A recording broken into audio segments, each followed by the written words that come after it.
Well, welcome back from your 2 bonus snow days. I believe the only upcoming assignments is we have those 2 essay question quiz. It's due 2/26, but you have many days to do it. I can't remember the day it opens. I think you have like at least a week to do it. But do know that's the, yeah. So, I know it's pretty late to ask you this. I thought you dropped the class when you didn't take the vocabulary quiz. Oh, I didn't take the vocab quiz? What's your last name? Right. We'll have to look at it. The grade didn't show up, but you took it? Thought I did. Oh, let's look at it after class. Okay. But I'm sorry, what was your question? Oh, it made me nervous when when we just had to submit the chart. For Yeah. that assignment, I was just like, there's so much work that goes into it, and it's just like one big chart. Oh yeah, it is a lot of work, but the thing is, what I do is like, if you did everything, so his question was like, I did so much work and then the only thing I submit is a chart. But I have a program set up to do every single thing you do, and it's going to output the same chart. Yeah. And so if you did everything right, I can look at your chart, look at my chart, and tell if you did it exactly like I did. And then if you didn't, and if you did, then it's really easy to grade. You had to have done everything right. You couldn't have cheated because everybody has a different score, and I can just give you full points. And if you didn't, then I can work with you to see what you did wrong for partial points. So that may have been what you're worried about. Like, what if I did one thing wrong? Do I lose all, 800 points? Yeah. Okay. One thing screws up, but Yeah. I do everything else right. That's a fair question. And if I had thought about it earlier, I would have told you this, but yeah, I will be awarding partial credit on that. But I'll only come to you if you did something wrong. And what we do is we figure out exactly what you did wrong in the spreadsheet and everything. So no, if you just do one thing wrong that could mess up the chart, that doesn't mean you lose all the points. Okay, good. Any other questions like that? Like if anything ever seems unfair in class, it probably isn't, so just bring it up.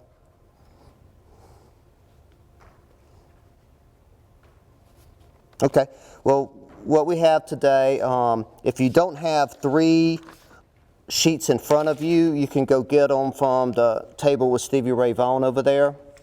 Well, there should be 3. We're going back to that economic order quantity model, all calculus, all math to understand the decisions about managing inventory. And we're not going to be starting exactly from scratch, but we are going to revisit most of the stuff, because I know it was over a week ago, you might have forgot it and stuff. And so you should have one sheet of paper that looks like this, has a bunch of diagrams in it. This is just from the chapter 9 that I posted for everyone. I just want you to, I printed it out for you because I want you to have it in front of you today. Another thing should say, worksheet on economic order quantity with the date 2/23/21 on it. That's what we're going to be practicing with. And then the other thing should say exam 2, but it says March 12th, 2019. Right on this is not your exam. Okay. This is something we're working on. This is for us to practice. You do not have to submit this for anything. These are like class notes. Okay. So people in the camera, when you download something that says exam 2, look at the date. Don't email me asking me if this is your exam. It says 2019. Professors get dates wrong all the time, but that date is not wrong. This is not an exam for you to turn in. There will be no, when we do exams, because the nature of the class this semester, it won't be hard copy.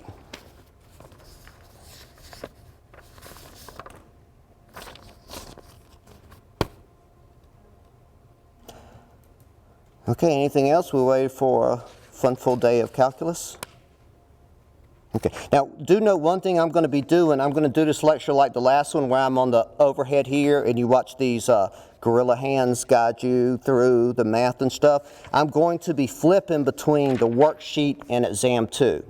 So like on the sheet I may put I'll start off, I'll say worksheet and then like number 1, number 2. And then as I do notes I'll put like exam 2. Number 3, 4. So I am going to be flipping back and forth, but I'll try to do a good job of telling you exactly where I am. If you get a little confused, that's probably because I forgot to tell you I switched something, so just let me know.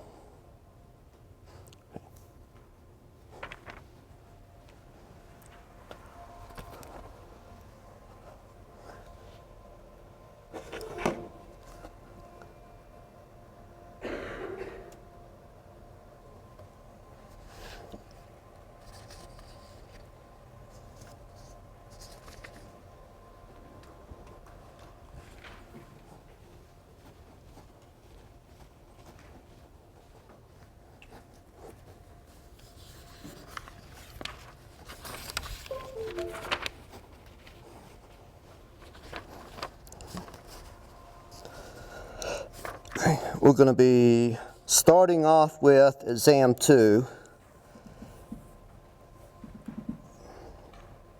And can someone, Brant, can you shut those, make sure the library doors are shut?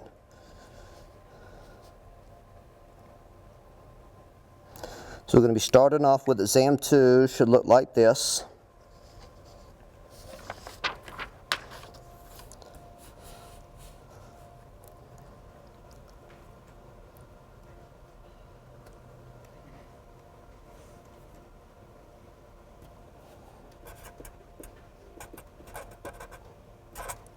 So starting off with exam 2, number 1, and this is just to remind us about how exponents work. And so we've got q to the 1, q to the minus 1/2, and remember, even if there's no 1 here, anytime you just have q, that does mean q to the 1.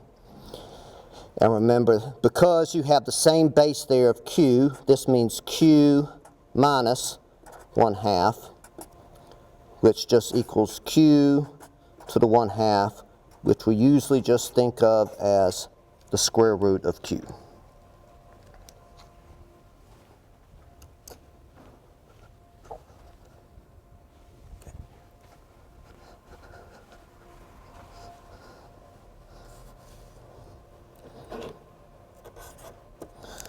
Number 2, just a little different. We have q to the 1 raised to the q to the 1/2. This is exactly the same, except we have a 1/2 instead of a negative 1/2, so we know it's just going to be q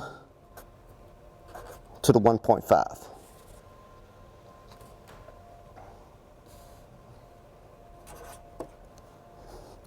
Number 3, we have q squared times square root of q, which means we can write this as q squared times q to the 1/2. That's the exact same thing as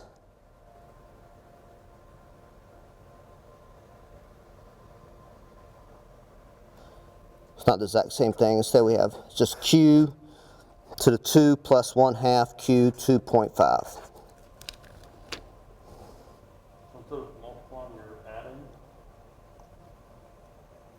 We add the 2 plus 1/2. Yeah. Yep. Yep. Whenever you have the same base and the things are multiplied together, you just add the exponents together. Number 4, q squared divided by square root of q.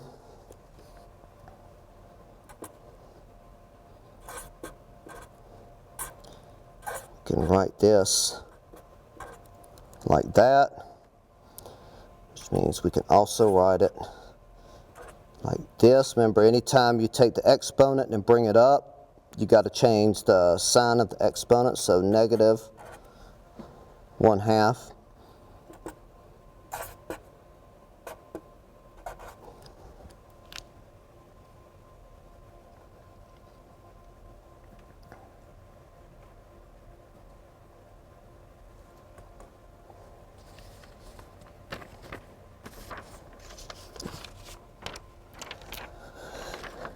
We are going to go to do number 5 and 6 on exam 2, but I want to talk a little about it first to remind you what this model is. On this figure from the textbook, let's remember that we are talking about a model, and this is a famous model called the economic order model, EOQ. And when we're looking at demand here, demand is total demand for the whole year. And when we look at time, we're saying demand over time is the same in every time period, and it's continuous. So if we're talking about holding inventories of chicle base to produce our natural chewing gum, then the amount of chicle we need on one day is exactly the same as we need on the next day. Of course, this is never exactly the case. We're talking about a scenario where daily needs are approximately the same. And what our main question is how much do we order, and when we order. And right now we're working with a model where when you place an order, it comes instantaneously. So here, the way this diagram works, this means we're ordering here, we're ordering another here, we're ordering another here, we're ordering another here, and we receive those orders the exact same time that they're placed.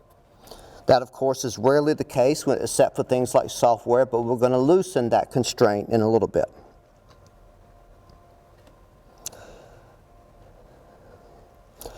And then if we look at how inventory on hand, meaning we have a warehouse, it's storing our chicken base, how much do we have at any one time, where we place an order, and we're placing an order for Q square, and that's what we solved for last time and what we're going to continue to solve for.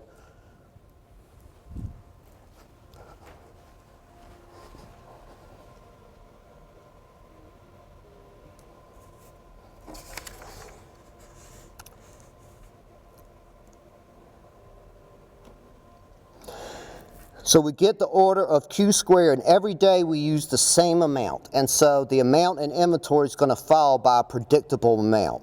And then at time T, we place a new order, and it comes instantaneously. And the new order is for the same amount, Q star, and we keep drawing it down by the same amount every day. And at another time period 2 times T, we place an order, we get Q star, and it goes on like that. Now we're going to be solving for T in a minute, and time here is always going to be expressed in fractions of a year. So if we solve for T equals 1/2, that means we order another batch every half year, which means every 6 months. So this would mean like 6 months we do our first order, 12 months we do our second order, 18 months we do our third order, and so on.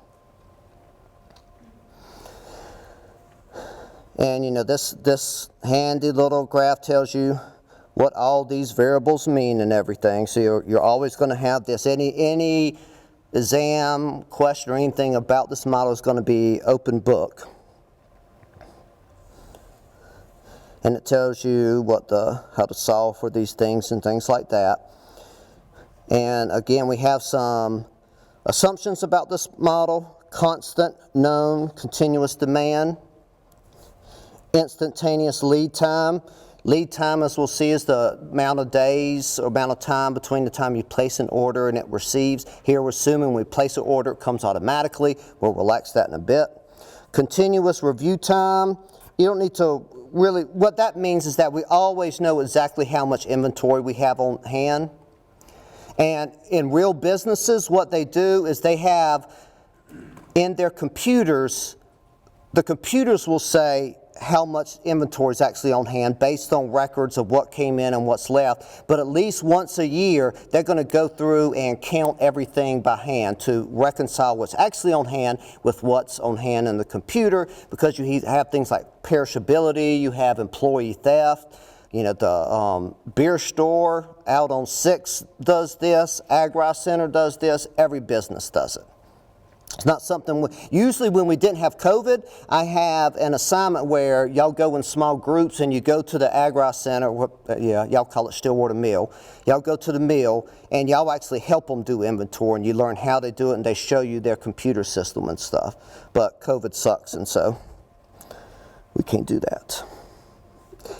And the last thing I'd say about this before we get to more math is another way of thinking about this model is that in one sense, you can think of it as like a business actually solving for the amounts they order at any one time. Another way of looking at it is like this is our representation for how let's say a procurement manager thinks. So a procurement manager might be someone in charge of keeping inventories, making new orders, and they've got a calculus in their head. They know how much it costs to store inventory, they know how much the inventory costs, but they also know how much time it takes out of their day to place a new order. And they're busy all the time, so they're doing a calculus in their head thinking, how much do I want to order at any one time and have to store? And this model is kind of like a a platonic, a mathematical representation of what's going on in their head. Just like when y'all took intermediate microeconomics, y'all did those indifference curves like utility curves for how the consumer behaves. Of course, consumers don't actually do that. My life would be very different if I actually optimized my behavior. But it's a pretty good model for what people are doing, and that's another way of seeing what we're doing here. That's a brief reminder of this model that we're working with. And if we had a normal class where we didn't have an online section, at some point you would almost certainly take an exam where you have to answer these questions. It's something I want you to know. I'm still going to ask it online, but you should be able to get it because you've got the answers right there. Okay, so suppose I gave you this. You have D, you have all these options, and you have to figure out what the answer for each of it is. All right, so what is big D?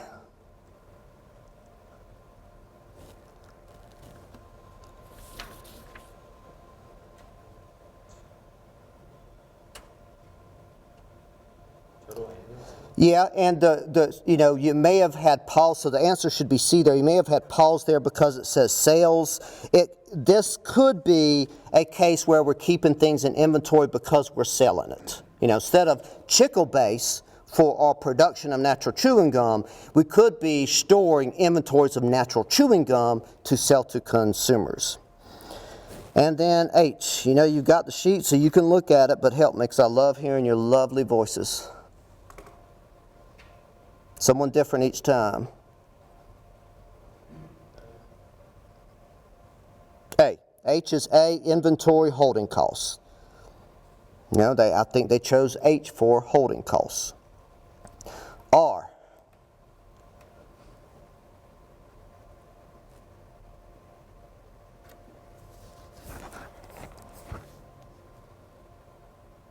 I'm going to start calling on people, and y'all hate that. What's that? D. Did you say D? Yeah. Yeah, D, per item purchasing cost. C.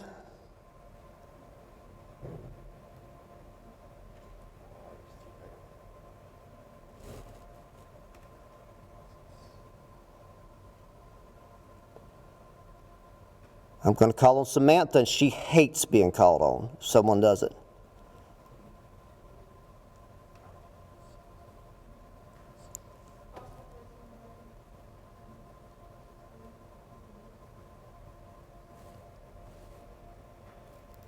Wait a minute, I messed y'all up. R is E. C is D, that's right. And then Q is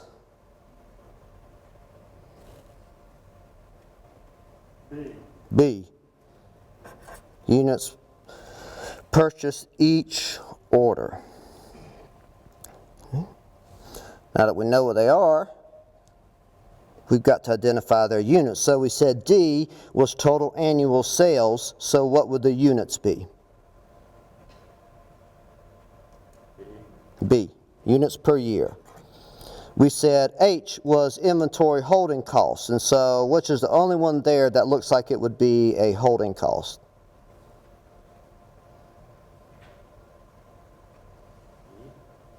E, dollars per unit per year. R, which we said was the cost of placing an order, so the only one that could be is C, dollars per order. C, which we said was the per item purchasing cost. The per item kind of gives it away. Let me have someone over here on my left. You're right. A. No. So if it's a per item purchasing cost, the cost is dollars, and then it says per item, D. And then A would have been the right answer for Q, units per order.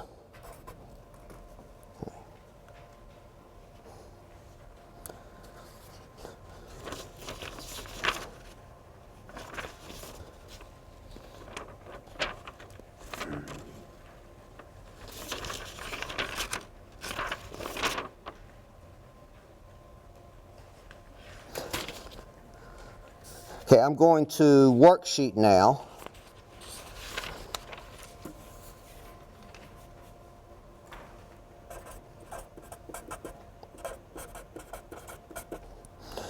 And we're going to do numbers 1 through 5. And this is just, again, is to help familiarize ourselves with what this model is.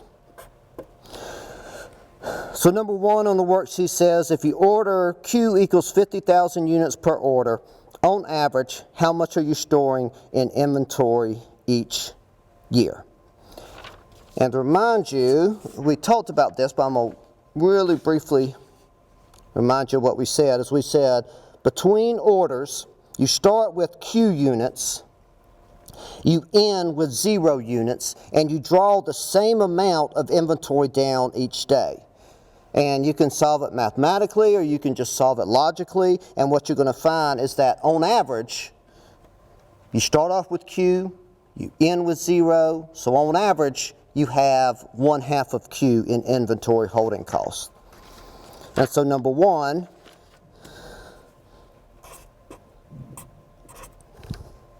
if you order 50,000 units per order, how much are you storing in inventory each year? And you know what, on number 1, where after it says how much, put on average, because that can be deceiving. How much on average?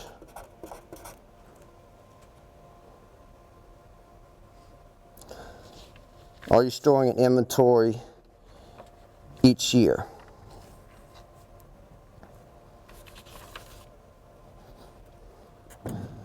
And Q was 50,000 divided by 2, and so the answer is 25,000.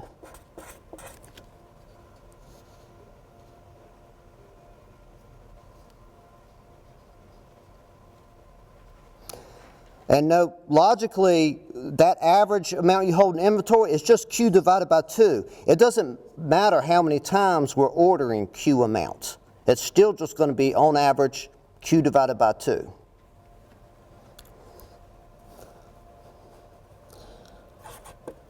Number 2, if you order Q equals 50,000 units per order, and D, annual needs, the annual demand for it is 20,000, how many orders do you place each year? And so N equals number of orders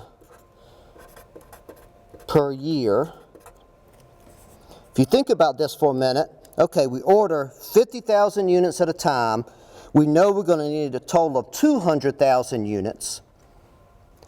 And so we order 50,000. We run out. We need more. We order another 100,000. We order another 50,000. We've used up, so now we've used 100,000, but we know we're going to use 200,000. So we run out, we're going to need to place an order. Then we'll have used a total of 150,000. We'll run out, then we need to place another order. At that point, we'll have ordered and used, once it gets used up, a total of 200,000 units, and that's what D is. And so the number of orders per year is just going to be D times Q, which here equals 200,000 divided by 50,000, which equals 4.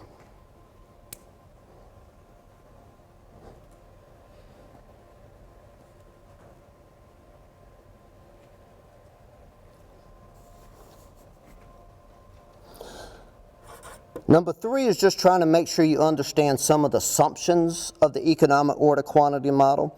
So it says, if you order Q equals 50,000 units per order,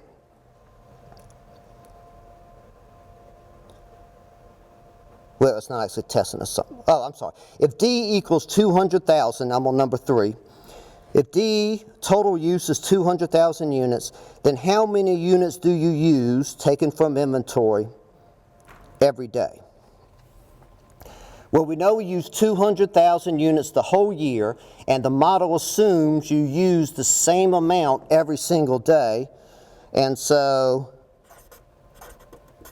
daily use is just going to equal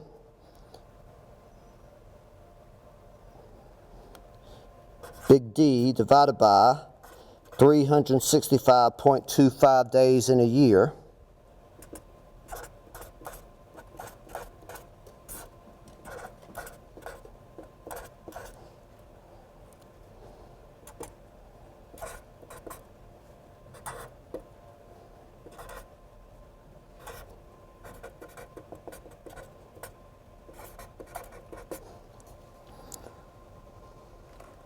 Which means we're using about 548 units per day.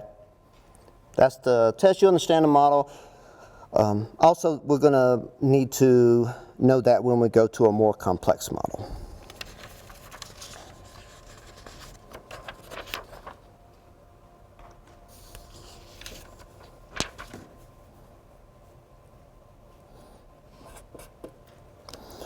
Number 4 says if you order Q equals 50,000 units per order, but due to higher demand you make more orders per year, but you do not change Q, so we're not optimizing here, it's just a thought experiment. How does that change the average amount you keep in inventory each year? So again, we're always ordering 50,000 units per time, but now we're just ordering 50,000 units more frequently than we did before. How does that change the average amount we keep in inventory?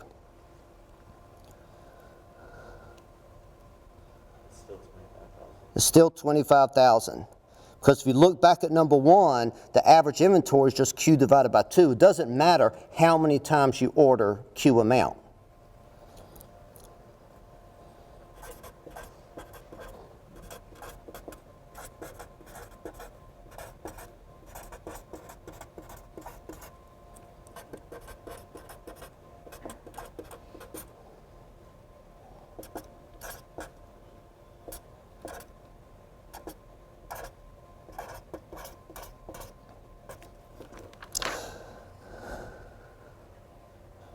Now, in reality, when you optimize and you order more, you're going to be ordered more times per year as well, so your inventory will change, but this just tests some of the assumptions behind it if you don't optimize.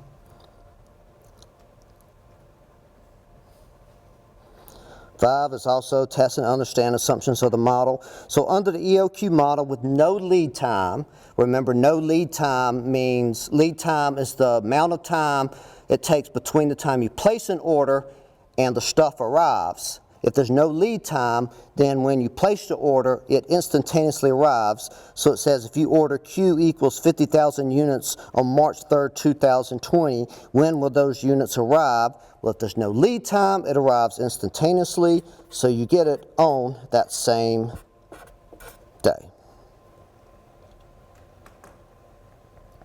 So that again, if there's no lead time, you get it on that same day? Yeah, it assumes it instantaneously arrives. And see, why don't we go ahead and do number 6 while we're here. So what this does, it says, under the EOQ model with the lead time of 2 days, so that means when you place an order, the order arrives 2 days later. Sometimes lead time is expressed in fractions of a year. Sometimes I'll say in days, but I'm usually explicit about my units. So if you have a lead time of 2 days, if you order 50,000 units on March 3rd, 2020, when will those units arrive? Well, it takes 2 days for it to come, so it's going to arrive on March 5th.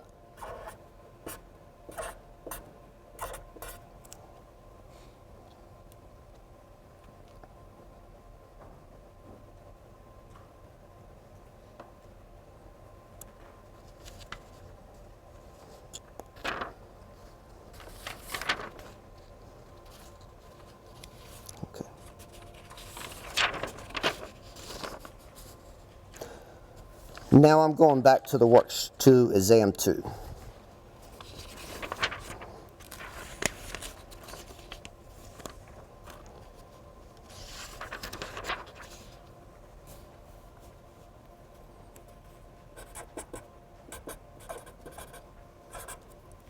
Okay.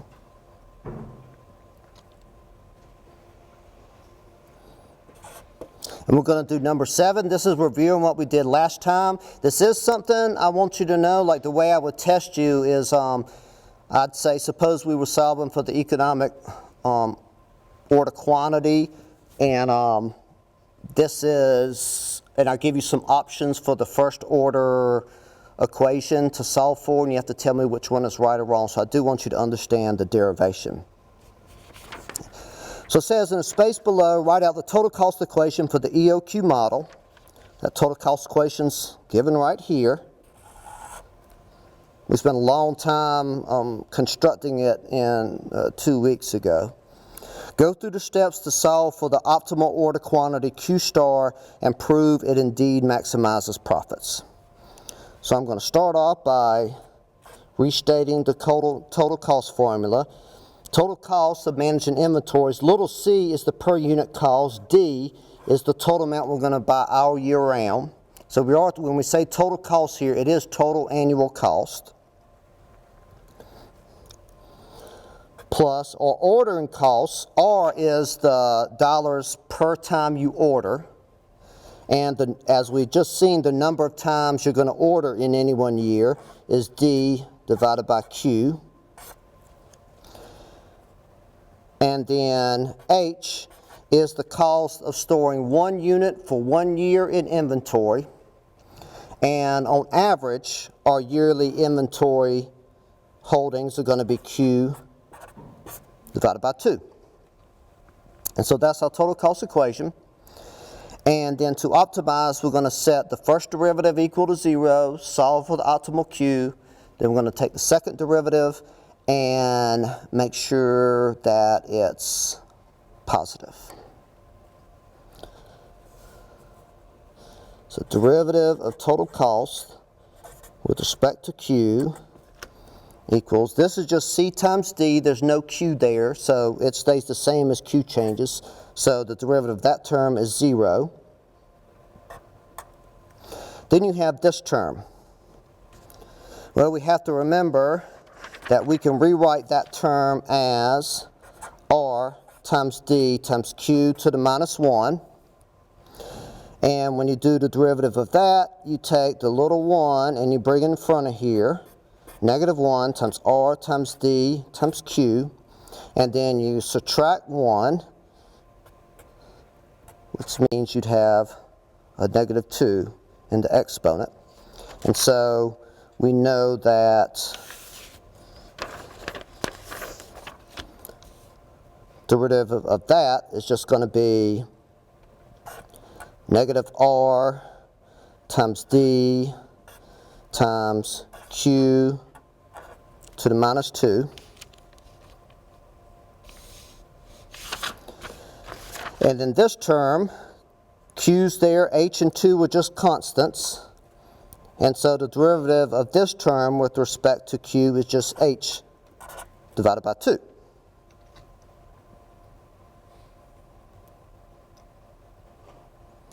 And we want to set this equal to 0. And remember what we did 2 weeks ago? We did the graphs to remind ourselves why setting first derivative of 0 gives you a minimum or maximum, and why first and second derivatives. But now I just need to simplify this and set it equal to 0. So I know I can, this equation implies that I have a negative R, D, and I'm just going to go ahead and bring Q squared down here. So I have a positive exponent in 2. And whenever we take Q and move it from the numerator to the denominator, we just have to change the sign of the exponent.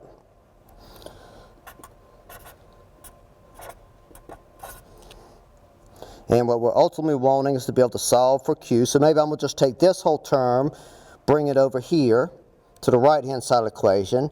So I have H divided by 2 equals negative RD divided by Q squared.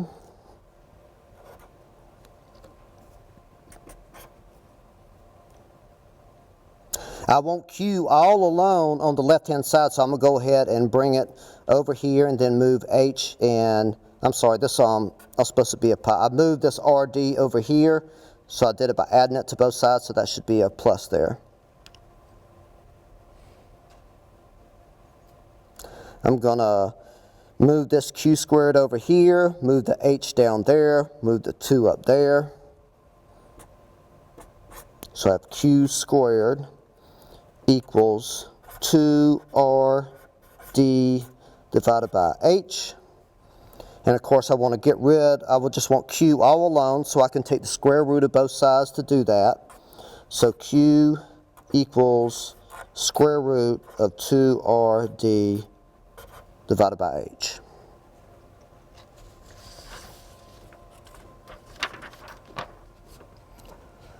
Let's see, in this class, this is the most advanced calculus optimization we do in this class, and we only really do it for this model. At least we'll do optimization on the computer for big things, but this is the only time we analytically, meaning like on paper, use calculus to solve for things. And because that is the optimal solution, we're going to call it Q star.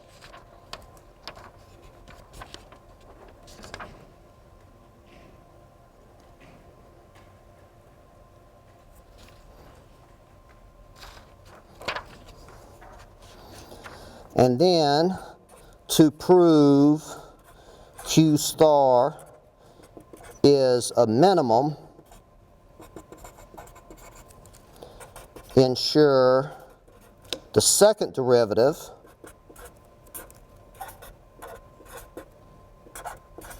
is greater than 0.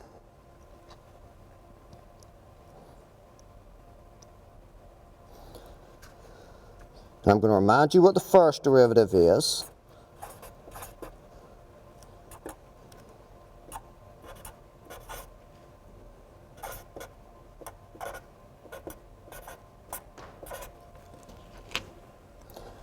And then the second derivative is just a derivative of the first derivative.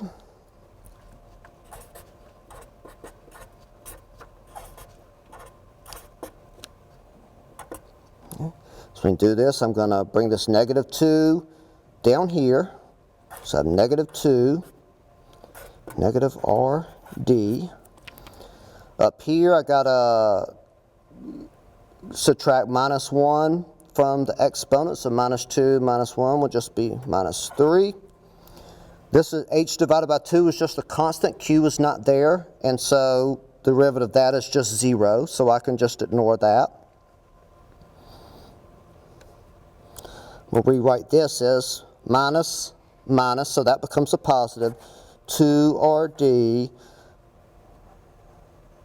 I'm sorry. Instead of having the negative 3 above negative RD, I was supposed to have Q minus 3.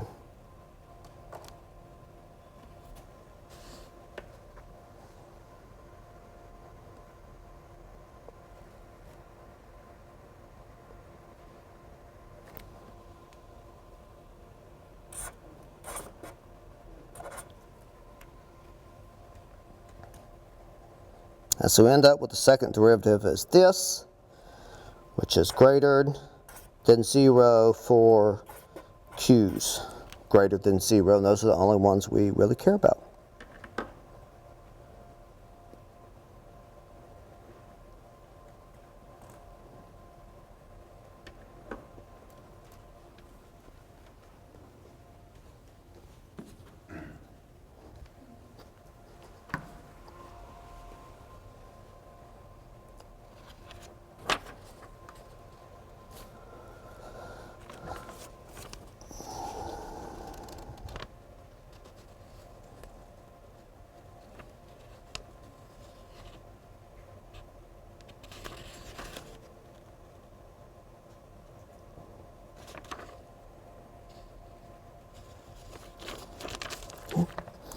And in just a minute, I'm going to give you, we're going to be looking at problems on exam 2 that,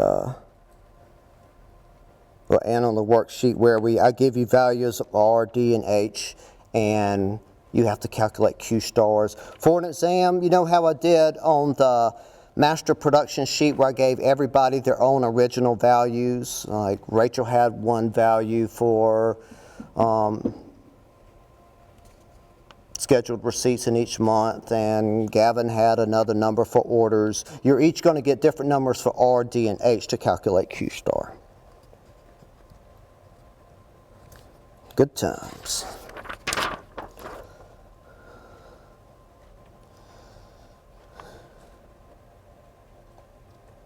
Okay, back to number 6, back to the worksheet.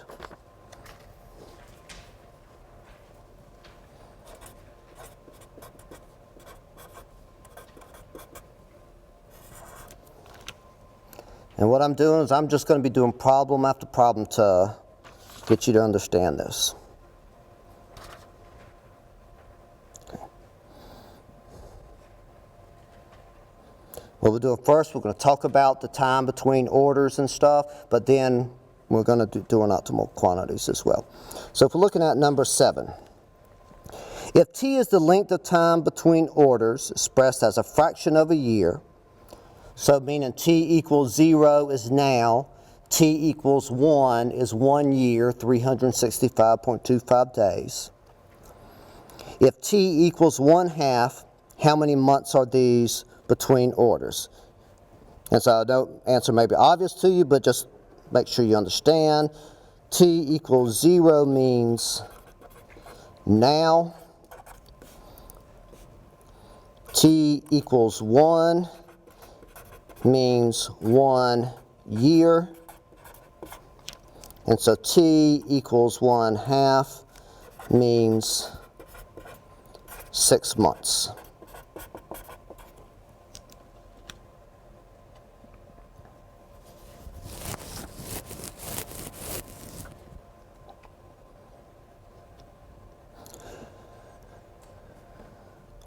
Whenever we're choosing Q star in our model, we're also choosing T star.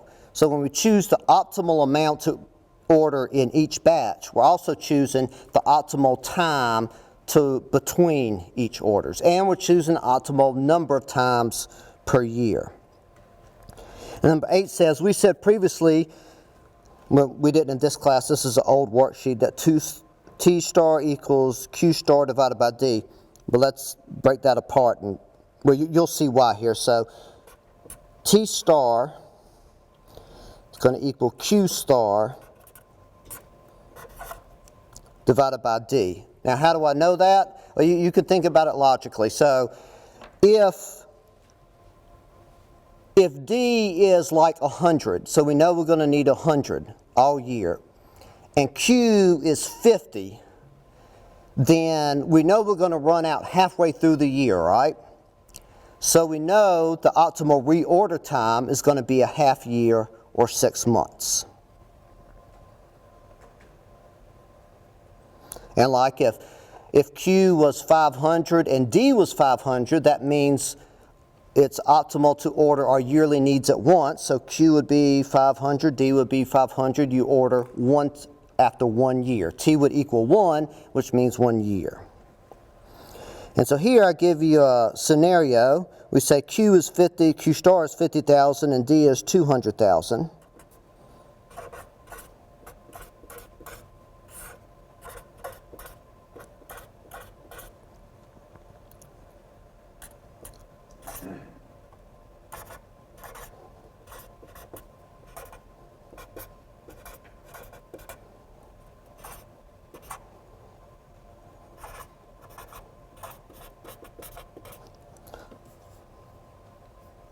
So in this case, we're going to be ordered every 3 months.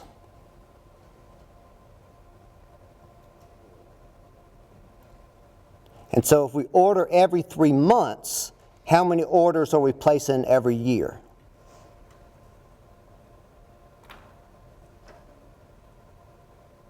4.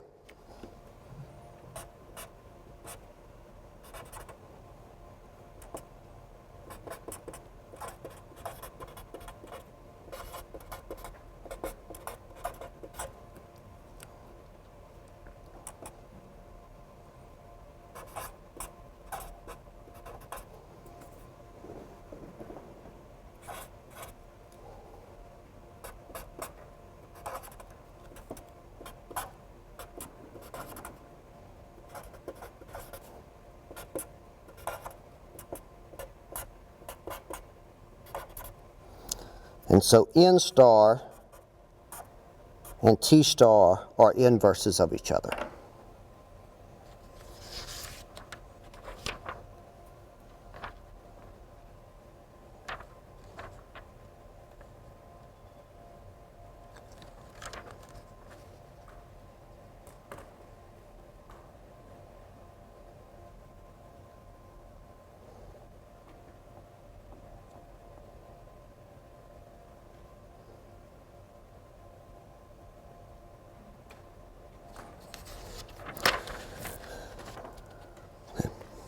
See, I think number 9 is our last kind of derivation using abstract math. Everything after that is saying, let's take this math now and look at how to use it. So what 9 says, 9 says that we already found that the optimal Q star, meaning the optimal number of units to purchase every time you purchase, is given by that function. We also said that T star equals Q star divided by D.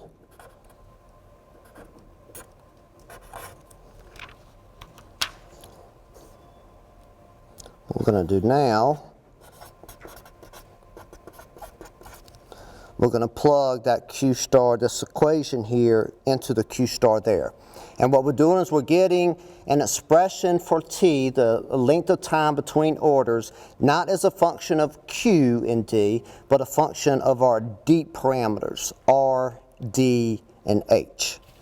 As a way of showing that, this is a way of making sure you really understand that Q star, the number of units we order each batch, T star, the time between each order, N star, the number of orders per year, they're all simultaneously determined based on the D parameters of R, D, and H. And this is something that you'll want to kind of gloss over this, but I do want you to understand this. And so what I'm doing here is, so I'm going T star equals, well,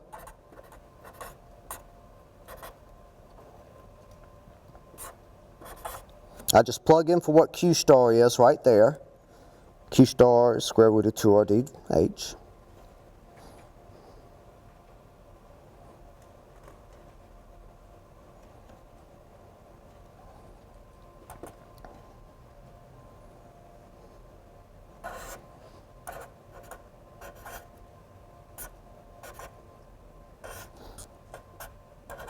I'm just going to change the square root from that symbol to exponent to the 1/2.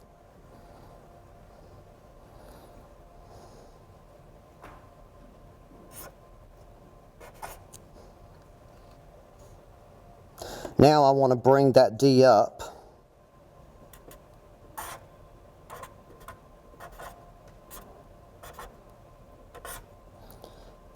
When I bring the D up from a denominator to a numerator, I have to change the sign of the exponent so that exponent of 1 becomes -1. Remember, whenever you just have D or any number, there's no exponent, there really is an exponent of 1 there.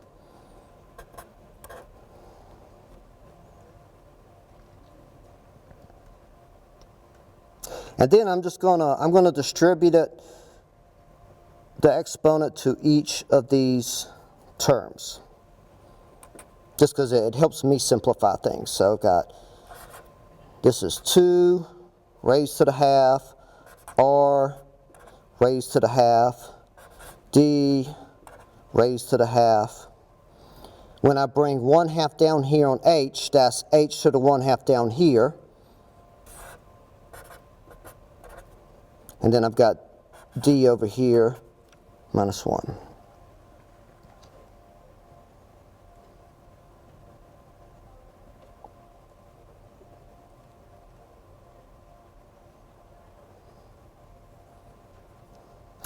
And notice I've got D raised to the something times D raised to the something.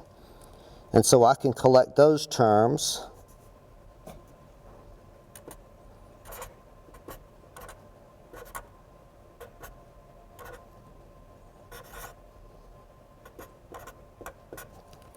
Of course, when you do that, when you multiply these terms together, you add the two exponents together.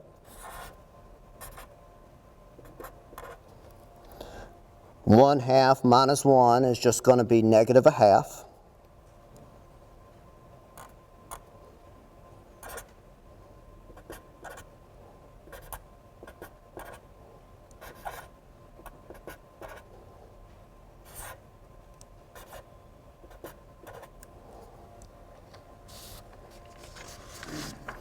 And the final thing I can do, I don't like negative exponents, so I want to bring this d down to the denominator, so I can change the -1/2 to a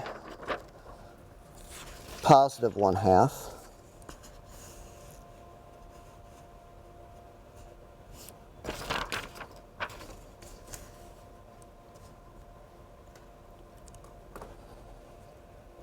And remember, we're still solving for t star.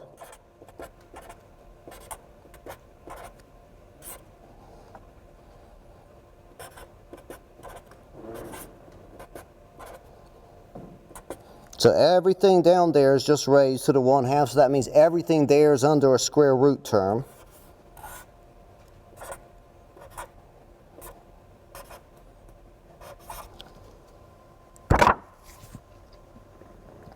And so now we have t star as just a function of r, h, and d.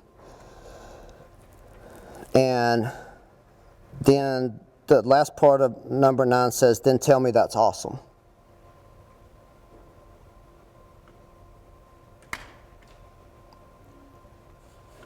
Why aren't you doing it? I specifically asked you to tell me that's awesome. That's awesome. Thank you, Brock. Thank you, Brock. Okay. Now, I don't know if you need to write this down, but I'm going to repeat these things just to give us a little intuition behind it. So Q star equals square root 2RD divided by H. T star equals square root of 2RH D.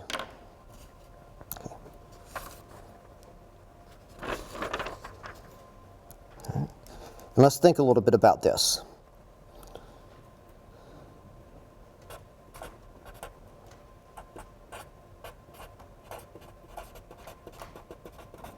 Remember that a higher R means it costs you more just to place an order.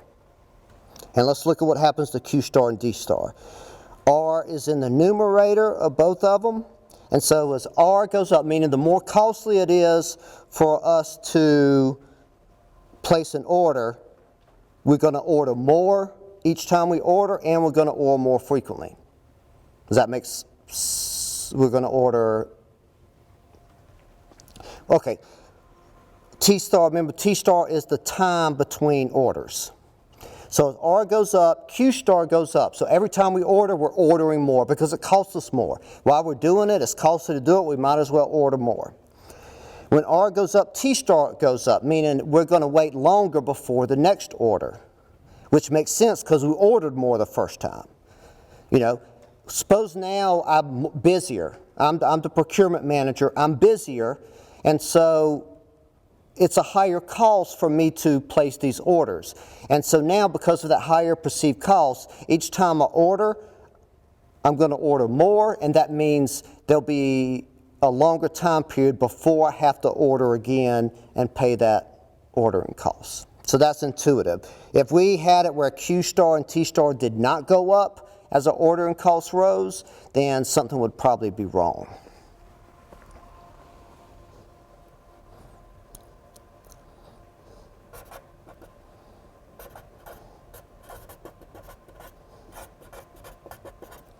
Remember, H is holding costs, the amount it costs to store 1 unit in inventory for 1 year.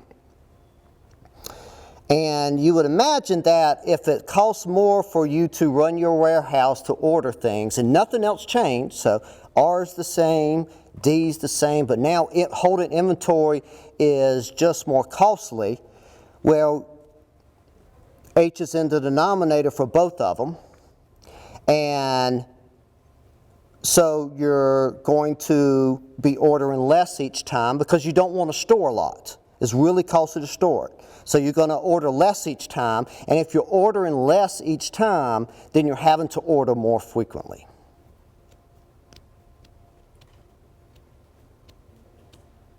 You can imagine H getting really, really big. You know, if H was ridiculously big, it's kind of like Q could go down to just one. So you order like one at a time. You know, that's a bit absurd. You wouldn't really have situations like that, but thinking about it in the extreme can help. So as holding costs go up, Q star goes down, T star goes down. One difference is that we have D. So big D, the total amount we need every year. So when big D goes up, we are ordering more each time. And so we're increasing our orders from like 25,000 to 50,000, something like that. But also the length of time between orders goes down. So this is one where they go the other way. So, you know, if all of a sudden I know I need to double the amount of chicle base that we use in the factory, and everything else is the same, ordering costs are the same, inventory holding costs are the same, this means that I'm going to be ordering more each time, and I'm going to be ordering more frequently. This is to deal with how much more I have to do.